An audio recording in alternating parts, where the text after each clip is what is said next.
سامعین ذی وقار، ایک ہوتا ہے میلاد مصطفیٰ، جشن میلاد مصطفیٰ، اور ایک ہوتا ہے مقصد میلاد مصطفیٰ، کہ واقعہ میلاد اگر بیان کیا جائے تو اسے میلاد کے واقعات کی تفصیلات معلوم ہوتی ہیں، اور اگر مقصد میلاد بیان کیا جائے تو اس سے حضور علیہ السلام کی شریعت بیان ہوتی ہے۔ کہ اگر واقعہ میلاد کو بیان کیا جائے، حضور کی ولادت کے واقعات بیان کیے جائیں، تو اسے حضور کی ولادت کے واقعات کی تفصیلات ہمیں معلوم ہو جاتی ہیں۔ لیکن اگر مقصد میلاد بیان کیا جائے، یہ معاملہ بیان کیا جائے کہ حضور دنیا میں کیوں آئے، تو پھر حضور علیہ السلام کی شریعت ہمیں معلوم ہوتی ہے۔ ایک ہے حضور علیہ السلام کی آمد کا جشن، اور ایک ہے حضور علیہ السلام کی آمد کا مشن۔ اکثر لوگ یہ سنتے رہتے ہیں کہ حضور علیہ السلام اس دنیا میں کیسے تشریف لائے، لیکن اس بات کی انہیں خبر نہیں ہوتی کہ حضور علیہ السلام اس دنیا میں کیوں تشریف لائے، اس بات کی خبر نہیں ہوتی۔ اس کیوں کا اگر جواب دیا جائے کہ حضور دنیا میں کیوں تشریف لائے، تو اس کیوں کے جواب کے اندر حضور علیہ السلام کی شریعت معلوم ہوتی ہے، شریعت بیان ہوتی ہے اس کیوں کے جواب کے اندر۔ کسی بھی نبی کو جب اللہ رب ذوالجلال دنیا میں مبعوث فرماتا ہے تو اللہ رب ذوالجلال کا مقصد کیا ہوتا ہے نبی بھیجنے کا؟ نبی رب ذوالجلال اس وجہ سے دنیا میں مبعوث فرماتا ہے تاکہ یہ میرے بندے بھٹکے ہوئے ہیں، اللہ رب ذوالجلال کا وہ نبی جا کر انہیں میرا راستہ بتلائے۔ اس وجہ سے اللہ رب ذوالجلال انبیاء کو مبعوث فرماتا ہے۔ میرے پیارے تاجدار کائنات علیہ السلام، آقا کریم علیہ السلام نے جو اپنی آمد کا مقصد بیان فرمایا ہے، وہ یہ فرمایا ہے، میرے حضور علیہ السلام فرماتے ہیں انما بعثت معلما، فرمایا میں معلم بن کے آیا ہوں۔ تاجدار کائنات علیہ السلام ارشاد فرماتے ہیں میں تعلیم دینے کے لیے آیا ہوں۔ انما بعثت معلما، میں تعلیم دینے کے لیے آیا ہوں، لوگوں کو شریعت سکھانے کے لیے آیا ہوں۔ جب تک شریعت سیکھتے نہیں عمل نہیں ہو سکتا، جب تک حضور علیہ السلام کی شریعت کو سیکھیں گے نہیں اس وقت تک عمل نہیں کر سکتے، اور جب تک عمل نہیں کریں گے اللہ رب ذوالجلال کی معرفت ہمیں نصیب نہیں ہوگی۔ جب تک ہم عمل نہیں کریں گے اللہ رب ذوالجلال کی پہچان ہمیں نصیب نہیں ہوگی۔ تاجدار کائنات علیہ السلام کے پیارے غلاموں، اگر کوئی شخص حضور علیہ السلام کا میلاد تو مناتا ہے لیکن حضور علیہ السلام کی شریعت نہیں سیکھتا، تو اس کا وہ میلاد منانا بیکار ہے، کیونکہ وہ حضور کا میلاد مناتا ہے لیکن حضور علیہ السلام جو شریعت لے کر آئے ہیں اس کو نہیں سیکھتا۔ مثلا ایک تاجر ہے، اسے ضروریات دین سیکھنی چاہیے۔ ایک شخص تجارت کرتا ہے، کاروبار کرتا ہے، تو تجارت کے جو مسائل ہیں اسے معلوم ہونی چاہیے کہ تجارت کیسے کرنی ہے، ناپ تول کیسے کرنا ہے۔ ایک زمیندار ہے تو اسے عشر کے مسائل معلوم ہونے چاہیے۔ ایک شخص مسلمان ہے، بالغ ہے، تو اسے وضو کا طریقہ معلوم ہونا چاہیے۔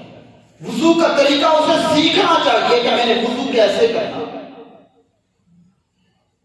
ایک شخص صاحب استطاعت ہے، اس پر حج ضروری ہے تو حج کے مسائل اسے معلوم ہونے چاہیے. ایک شخص صاحب استطاعت ہے، زکوٰۃ اس کے اوپر دینا واجب ہے، اسے زکوٰۃ کے مسائل معلوم ہونے چاہیے. اگر فقط کوئی حضور علیہ السلام کا میلاد مناتا ہے اور حضور کی شریعت نہیں سیکھتا، اس کا یہ میلاد منانا بیکار ہے. قرآن مجید فرقان حمید میں اللہ رب الجلال ارشاد فرماتا ہے کہ قیامت والے دن شریعت کے بارے میں سوال کیا جائے گا کہ تو نے میری شریعت کو سیکھا تھا یا نہیں. تو نے نماز پڑھنے کا طریقہ کسی سے سیکھا تھا یا نہیں. تو نے روزے کے مسائل سیکھے تھے یا نہیں. تو نے زکوٰۃ کے مسائل سیکھے تھے یا نہیں. حلال اور حرام کی پہچان کا طریقہ کسی سے سیکھا تھا یا نہیں. رب الجلال یہ سوال کرے گا کہ تم نے ضروریات دین کی چیزیں سیکھی تھی یا نہیں. یہ قیامت والے دن ہر ایک مسلمان سے اللہ رب الجلال سوال کرے گا. اور اگر یہ سوال ہو گیا کہ تم نے ضروریات دین سیکھی تھی یا نہیں تو پھر قطاریں لگ جائیں گے. اس میں سارے شامل ہو جائیں گے، کیونکہ آج کسی کے پاس وقت نہیں ہے کہ ضروریات دین کی چیزیں سیکھ لے. حضور علیہ السلام کی شریعت پڑھنے کے لیے کسی کے پاس وقت موجود نہیں ہے. جب قیامت والے دن یہ سوال ہو جائے گا تو نے حضور کی شریعت سیکھی تھی یا نہیں، تو پھر دیکھنا قطاریں لگ جائیں گے.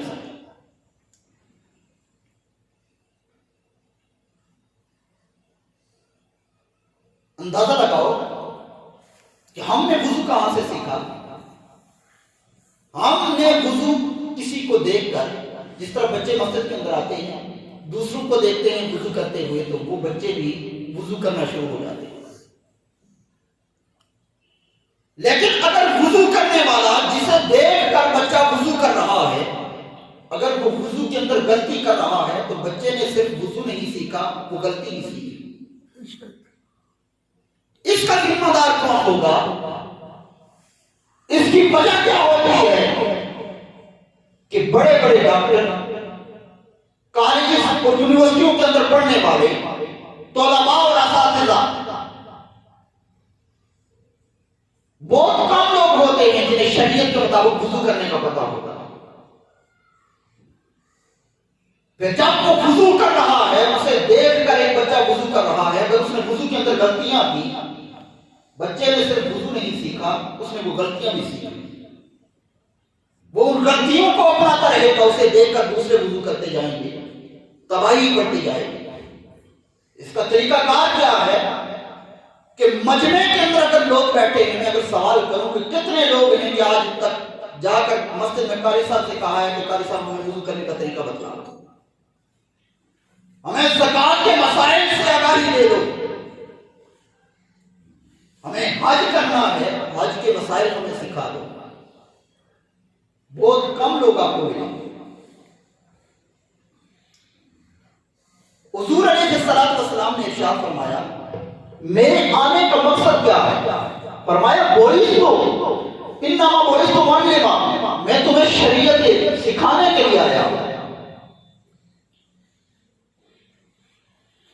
حضور علیہ السلام کا دین سیکھنا کتنی بڑی فضیلت ہے، کتنا بڑا مقام و مرتبہ ہے اس شخص کا جو حضور علیہ السلام کا دین سیکھتا ہے.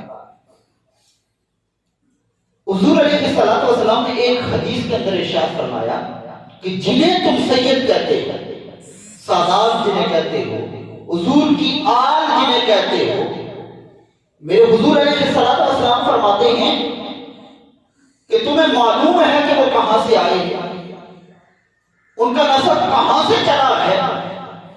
میرے حضور علیہ السلام نے ارشاد فرمایا کہ جو سید ہیں میں تمہیں بتاتا ہوں کہ وہ کہاں سے آئے اور جو میری امت کے علماء ہیں وہ کہاں سے آئے.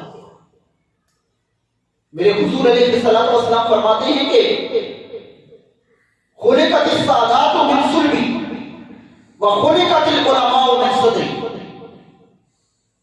کہ جو سادات ہیں، سید ہیں، جو سید کہلاتے ہیں، وہ تمہارے نبی کی پشت سے نکلے ہیں. جو سید کہلاتے ہیں وہ تمہارے نبی کی پشت سے نکلے ہیں، اور جو علماء ہیں وہ تمہارے نبی کے سینے سے نکلے ہیں. اندازہ لگاؤ کہ حضور کی جو آل ہے، حضور نے فرمایا وہ میری پشت سے ان کا تعلق ہے، اور فرمایا جو میری امت کے علماء ہیں، فرمایا وہ میرے سینے سے ان کی نسبت ہے. ان کو جو فیض ملا ہے وہ ڈائریکٹلی میرے سینے سے ان کو فیض ملا. اور جو سید جس کا تعلق حضور کی پشت کے ساتھ ہو، اگر وہ سید دین کا عالم بھی ہو تو پھر اس کے سید کے مقام و مرتبے کا عالم کیا ہوگا؟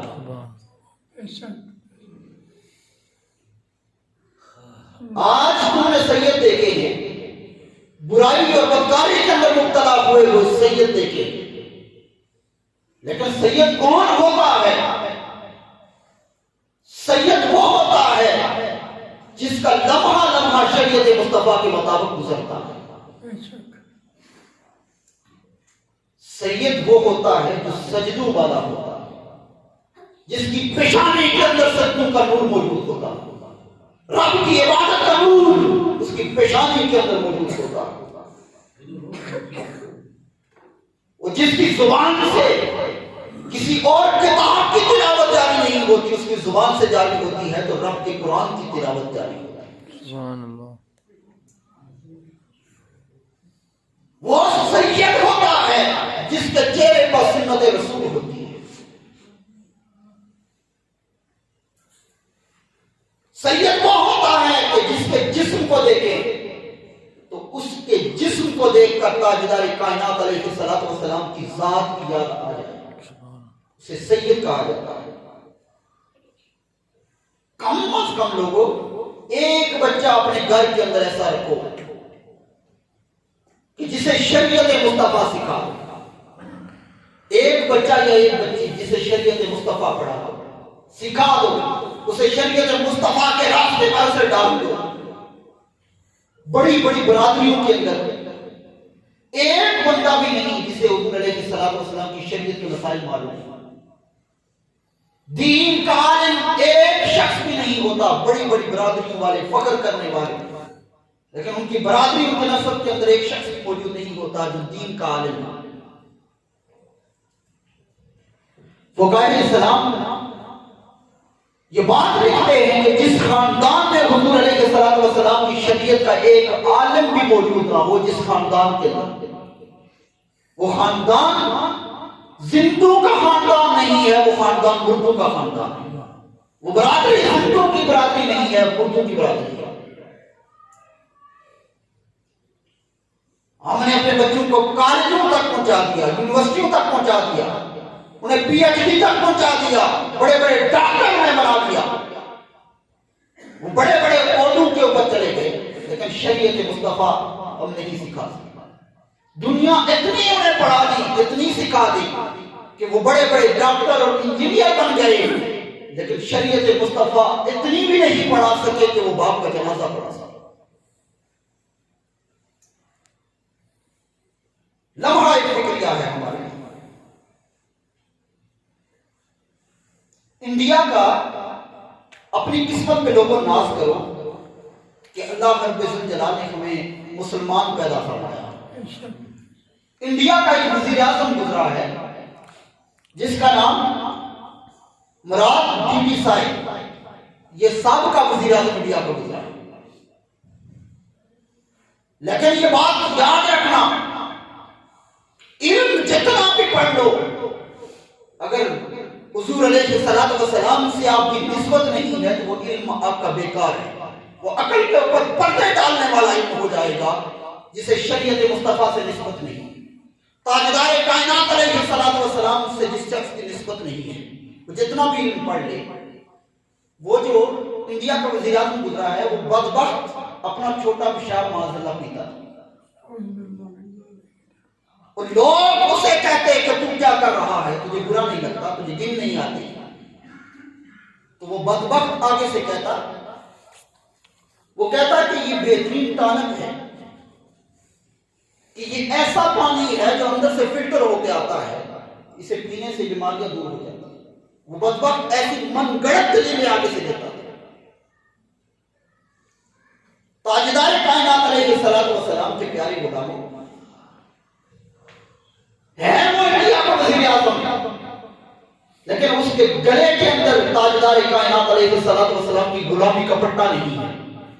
اس وجہ سے وہ گمراہ ہو گیا، وہ اس وجہ اس طرح کی من گڑت دلیلیں شروع ہو گئے دینا شروع ہو گیا۔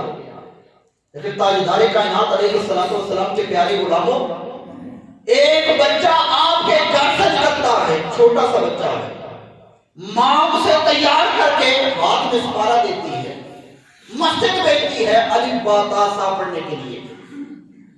لیکن وہ بچہ جب گلی میں آتا ہے، مسلمان کے گھر میں پیدا ہوا بچہ جب گلی کے اندر آتا ہے، چلتا ہے، اس کے پاؤں سے چھینٹے اڑ کر اس کے کپڑوں کے اوپر پڑتے ہیں، وہ بچہ دیکھ لیتا ہے۔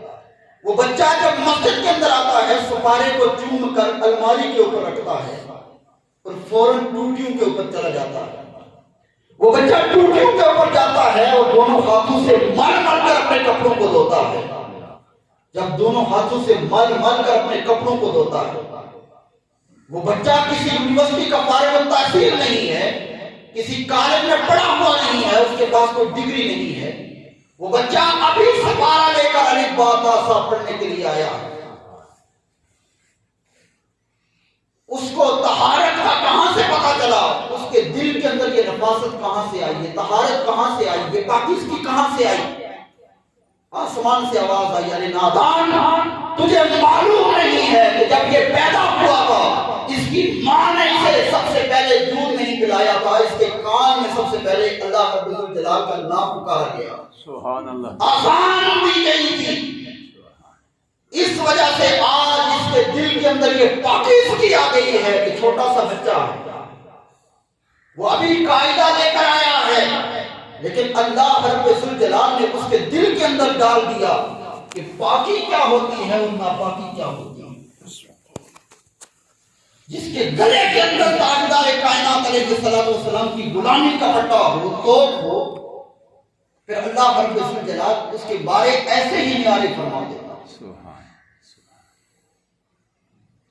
حضور علیہ الصلوۃ والسلام کے پیارے غلاموں،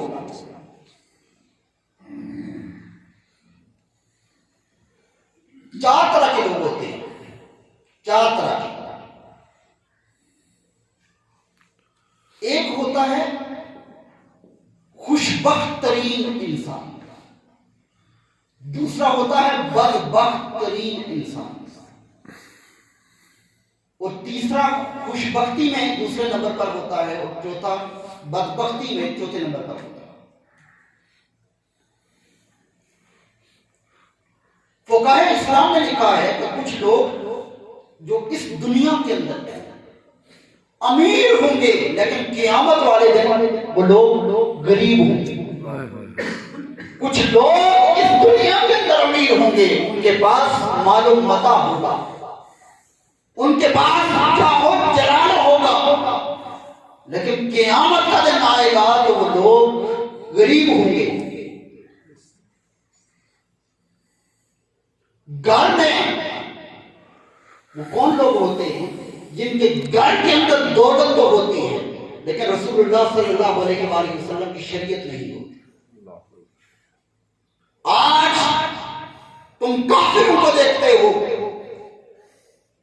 کہ ان کے گھر عالیشان محلات ان کے بنے ہوئے ہیں، مسلمان پسا ہوا نظر آتا ہے، لیکن قیامت کا دن ہوگا وہ سب سے غریب ہوں گے اور مسلمان امیر ہو جائیں گے۔ وجہ کیا ہے؟ کہ ان کے پاس رسول اللہ صلی اللہ علیہ وآلہ وسلم کی شریعت موجود نہیں ہے، اور جو مسلمان ہے اس کے پاس حضور علیہ السلام کی شریعت موجود ہے۔ مسلمان کے گلے کے اندر حضور علیہ السلام کی غلامی کا پٹا ہے۔ رب الجلال نے جب انسان کو پیدا کیا، فرمایا کہ میں نے انسان کو پیدا کیا اور فرق مٹا دیا. ایک امیر کا بچہ پیدا ہوتا ہے تو وہ بھی کپڑوں کے بغیر پیدا ہوتا ہے. ایک غریب کا بچہ پیدا ہوتا ہے تو وہ بھی کپڑوں کے بغیر پیدا ہوتا ہے. کبھی ایسے ہوا ہے کہ یہ امیر کے گھر پیدا ہوا ہے یہ کپڑے پہن کے آیا؟ ایسا نہیں ہوا. پھر جب پیدا ہو گئے تو پھر ہم نے اپنے اپنے مقام بنانے شروع کر دیے. کوئی جھگی کے اندر چلا گیا, پٹے پرانے کپڑے ہیں. کوئی محل کے اندر چلا گیا, عالیشان محلات تخت تاج اس کی قسمت میں آ گئے. لیکن رب ذوالجلال ارشاد فرماتا ہے جب تو مرے گا تو پھر برابر کروں گا, امیر اور غریب کو پھر برابر کروں گا. کس طرح کہ امیر کا کفن بھی وہی ہوگا جو غریب کا کفن ہوگا.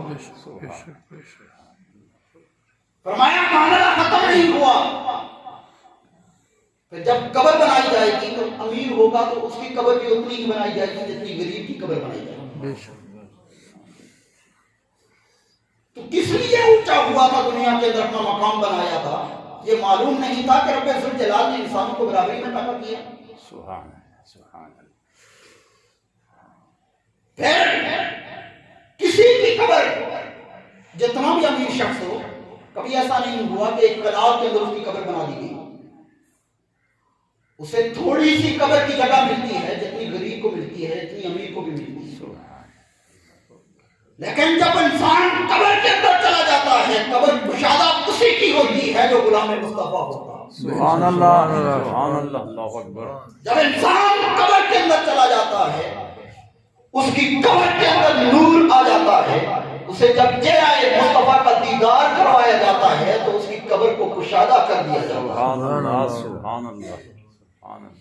جنت کی طرف سے مومن کے لیے جنت کی کھڑکی کھول دی جاتی ہے. سبحان اللہ. تاجدار کائنات علیہ الصلوۃ والسلام کے پیارے غلاموں, مومن کی جو قبر ہے وہ جنت کی کیاریوں میں سے جنت کے باغوں میں سے ایک باغ بن جاتی ہے.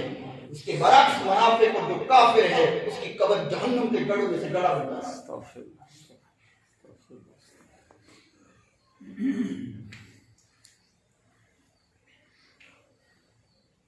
سامعین کی محتشم, جنرل ضیاء الحق پاکستان کا بہت بڑا جنرل گزرا ہے, فوج کا جنرل تھا. اس کی موت اچانک ہوئی. اس کے مرنے کے بعد یہ بات پھیل گئی کہ اسے زہر دیا ہے. بزرگ حضرات شاید جنرل ضیاء الحق کے دور کو جانتے ہوں. تو امریکہ سے انویسٹیگیشن ٹیم آئی. 1 مہینہ لگ گیا اس ٹیم کو آتے ہوئے, اور 1 مہینے کے بعد جب وہ ٹیم پہنچی تو اس کی قبر کشائی کی گئی. جب قبر کو کھولا گیا تو اتنی بدبو آ رہی تھی اس کی قبر کے اندر سے کہ اپنے جو بیٹے تھے وہ بھی وہاں سے باہر گئے. آپ تاریخ اٹھا کر پڑھ لیں, کتابوں کے اندر اخبارات کے اندر یہ بات موجود ہے. اپنے جو بیٹے تھے وہ بھی بھاگ گئے. کیوں کہ دنیا کا جاہ و جلال تو اس کے پاس موجود تھا لیکن اس کے گھر کے اندر شریعت مصطفیٰ نہیں. وہ جو امریکہ کے ڈاکٹر تھے انہوں نے ماسک میرا پہنے ہوئے تھے, انہوں نے قبر کشائی کی اور چیک اپ کیا اور واپس دفنا کے چلے گئے. انہی دنوں اخبار کے اندر ایک بات آئی کہ سرحد کے علاقے کا ایک یتیم بچہ جو یتیم ہو گیا تو ساؤتھ افریقہ کا ایک امیر شخص تھا, اسے معلوم ہوا کہ فلاں جگہ یتیم بچہ ہے. تو اس نے کہا کہ اس بچے کو ساؤتھ افریقہ بھیجو, میں اپنے خرچے کے اوپر اسے دین پڑھاؤں گا, اسے قرآن کا حافظ بناؤں گا. اس نے ساؤتھ افریقہ اس بچے کو بلا لیا, اسے قرآن کا حافظ بنا دیا. جب وہ حافظ بن گیا تو وہ بچہ اللہ کو پیارا ہو گیا, فوت ہو گیا.